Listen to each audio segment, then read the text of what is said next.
যেহেতু নবী মুহাম্মদ সাল্লাল্লাহু আলাইহি সাল্লাম হলেন সর্বশেষ চূড়ান্ত নবী, তাকে শুধুমাত্র মুসলিম বা আরবদের জন্য পাঠানো হয়নি, পাঠানো হয়েছে পুরো মানব জাতির জন্য। আর নবী মুহাম্মদ সাল্লাল্লাহু আলাইহি সাল্লাম সম্পর্কে ভবিষ্যৎবাণী পৃথিবীর সবগুলো প্রধান ধর্মের গ্রন্থগুলোতেই পাওয়া যাবে, এমনকি বাইবেলেও উল্লেখ করা হয়েছে। ওল্ড টেস্টামেন্ট পড়লে দেখবেন বাইবেলের বুক অব ডিউটেরোনমি অধ্যায় নম্বর 18 অনুচ্ছেদ 18 সর্বশক্তিমান ঈশ্বর বলছেন, তোমাদের জ্ঞাতিভেদের মধ্য থেকে আমি একজন রাসূল মনোনীত করব, সে হবে তোমার মতো এবং আমি তার মুখে কথা দিয়ে দেব, তারপর সে আমার আদেশ অনুযায়ী সব কাজ করবে। এই ভবিষ্যৎবাণী যেটা বলা হয়েছে ওল্ড টেস্টামেন্টে বুক অব ডিউটেরোনমি অধ্যায় নম্বর 18 অনুচ্ছেদ 18, আল্লাহ তাআলা কথা বলছেন মুসা আলাইহিস সালামের সাথে আর বলছেন, আমি একজন রাসূল মনোনীত করব তোমার জ্ঞাতিভাইদের মধ্যে, সে হবে তোমার মতো, আমি তার মুখে কথা দিয়ে দেব এবং সে কথা বলবে আমার আদেশ অনুযায়ী। অনেক খ্রিস্টান আছে, তারা বলে এই ভবিষ্যৎবাণীটা দিয়ে যীশুখ্রিস্টকে বোঝানো হয়েছে।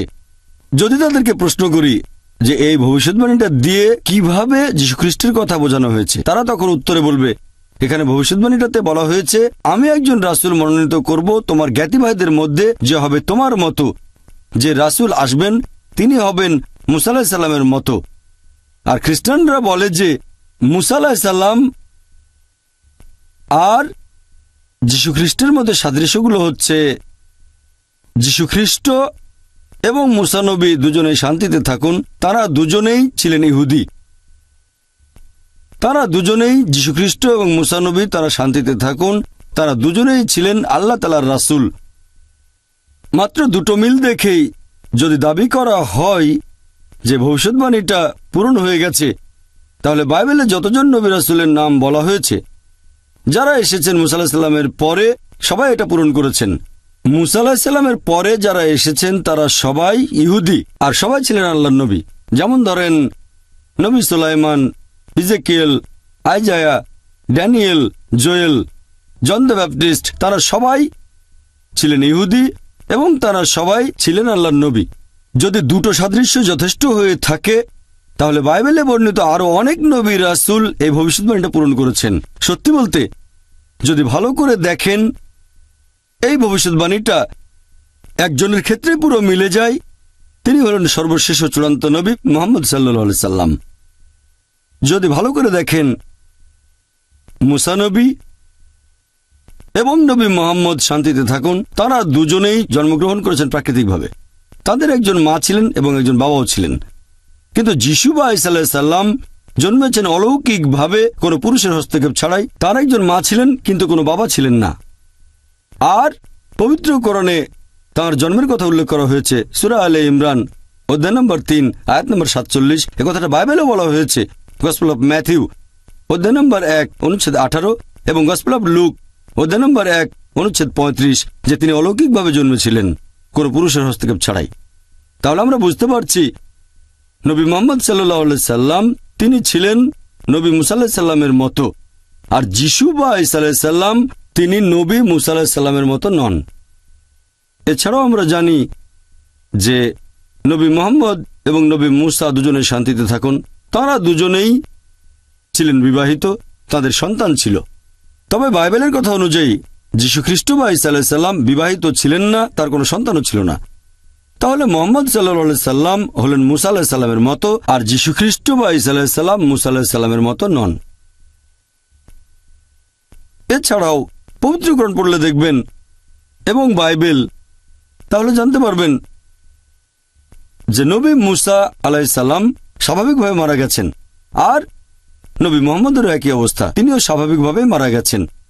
কিন্তু যীশুখ্রিস্ট বা ঈসা আলাইহিস সালাম স্বাভাবিকভাবে মারা যাননি। পবিত্র কোরআন অনুযায়ী সূরা নিসা অধ্যায় নম্বর 4 আয়াত 158 তাকে জীবন্ত তুলে নেওয়া হয়েছে। আর বাইবেল অনুযায়ীও তার মৃত্যু স্বাভাবিক না। অনেক খ্রিস্টান বলে তাকে ক্রুশবিদ্ধ করা হয়েছিল। ধরেন তর্কের খাতিরে সেটা মেনে নিলাম, যদিও আমি বাইবেল থেকেই প্রমাণ করেছি যে যীশু খ্রিস্টকে ক্রুশবিদ্ধ করে হত্যা করা হয়নি। এখন হয় তাকে জীবন্ত তুলে নেওয়া হয়েছে, নয়তো ক্রুশবিদ্ধ করা হয়েছে, অর্থাৎ তিনি স্বাভাবিকভাবে মারা যাননি। তাহলে ভালো করে দেখলে আমরা বুঝতে পারবো যে মুহাম্মদ সাল্লাল্লাহু আলাইহি সাল্লাম হলেন মুসা আলাইহিস সালামের মতো, আর যীশু খ্রিস্ট বা ঈসা আলাইহিস সালাম মুসা আলাইহিস সালামের মতো নন। তাহলে পবিত্র কোরআন আর বাইবেল পড়লে আমরা জানতে পারবো যে নবী মুসা আর নবী মুহাম্মদ তারা দুজনেই শান্তিতে থাকুন, তাদের দুজনকেই সে সময় মানুষ সামগ্রিকভাবে গ্রহণ করেছিল। তবে যীশু খ্রিস্ট বা ঈসা আলাইহিস সালামকে মানুষ সামগ্রিকভাবে গ্রহণ করেনি। বাইবেলে আছে গসপেল অফ জন অধ্যায় নম্বর 1 অনুচ্ছেদ 11, তিনি স্বজাতির কাছে এসেছিলেন আর স্বজাতির লোকেরা তাকে ত্যাগ করেছিল। তাহলে যীশু খ্রিস্টকে তার সময়ের মানুষ সামগ্রিকভাবে গ্রহণ করেননি। এছাড়াও মুসা এবং মুহাম্মদ তারা দুজনেই শান্তিতে থাকুন, তারা পৃথিবীতে ছিলেন রাজা। তার মানে তাদের ক্ষমতা ছিল যে তারা মৃত্যুদণ্ড দিতে পারতেন যদি কেউ তেমন অপরাধ করত, তাদের সে ক্ষমতা ছিল। অন্যদিকে যীশু খ্রিস্ট বা ঈসা আলাইহিস সালাম গসপেল অফ জনে বলা হয়েছে অধ্যায় নম্বর 18 অনুচ্ছেদ 36, তিনি বলেছেন, আমার রাজত্ব এই পৃথিবীতে নয়। আর এছাড়াও মুসা এবং মুহাম্মদ দুজনেই শান্তিতে থাকুন, তারা দুজনেই সে সময় নতুন আইন নিয়ে এসেছিলেন। তবে যীশু খ্রিস্ট বা ঈসা আলাইহিস সালাম কোনো নতুন আইন নিয়ে আসেননি, তিনি আগের আইনকে নিশ্চিত করতে এসেছিলেন। আর পবিত্র কোরআনে এই কথাটা পরিষ্কার বলা হয়েছে সূরা সাফ অধ্যায় নম্বর 61 আয়াত নম্বর 6, যীশু খ্রিস্ট বা ঈসা আলাইহিস সালাম মরিয়মের পুত্র সন্তান, তিনি ইসরায়েলের সন্তানদের উদ্দেশ্যে বলছেন, ইয়া বনি ইসরাইল, হে ইসরায়েলের সন্তানেরা, আমি একজন রাসূল হিসেবে তোমাদের নিকট এসেছি, সেই আইনকে সমর্থন করছি যেটা আমার আগে এসেছে, এবং সুসংবাদ দিচ্ছি যে একজন রাসূল আসবেন এবং তার নাম হবে আহমদ। এটা হলো নবী মুহাম্মদ সাল্লাল্লাহু আলাইহি ওয়াসাল্লামের আরেকটা নাম। পবিত্র কোরআনে আরো বলা হয়েছে সূরা আরাফ অধ্যায় নম্বর 7 আয়াত নম্বর 157, বলা হয়েছে তারা অনুসরণ করে বার্তাবাহক নিরক্ষর নবীকে, যার কথা উল্লেখ করা হয়েছে তাওরাত ও ইনজিলে।